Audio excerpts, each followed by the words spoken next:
जय मसीह की good morning. आज सुबह परमेश्वर का वचन हमारे लिए भजन संहिता 50 उसकी 15 आयत में परमेश्वर का वचन कहता है, संकट के दिन मुझे पुकार, मैं तुझे छुड़ाऊंगा और तू मेरी महिमा करने पाएगा।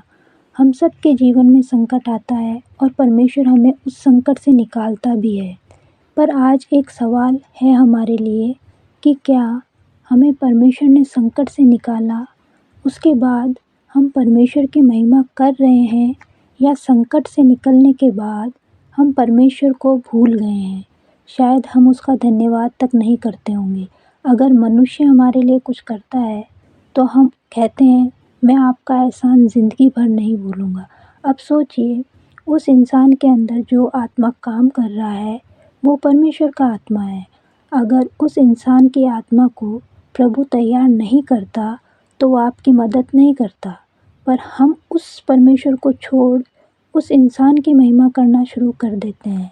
सबसे पहले हमें परमेश्वर की महिमा करनी है, फिर उस इंसान का शुक्रिया करना है।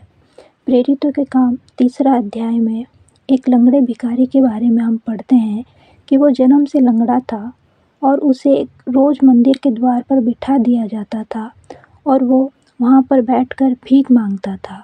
उसी मंदिर में एक दिन पतरस और यूहन्ना आए तो उसने उनसे भी भीख मांगी। तब पतरस ने कहा, सोना चांदी तो मेरे पास नहीं है, परंतु जो मेरे पास है तुम्हें देता हूँ। यीशु नासरी के नाम से चल फिर। देखिए, लोग उसे बहुत कुछ दे रहे थे, पर जिस चीज़ की उसे ज़रूरत थी वो तो सिर्फ प्रभु ही उसे दे सकता था, और वो था उसकी अपंगता का संकट।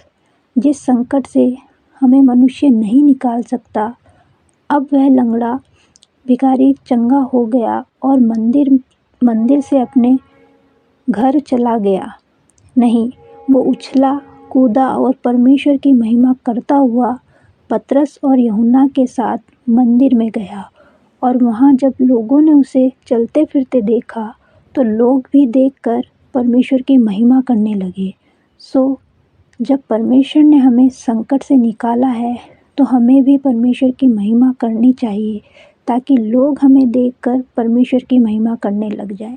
आज के वचन के लिए हम धन्यवाद करें। स्वर्गीय पिता, आज के वचन के लिए हम आपका धन्यवाद करते हैं।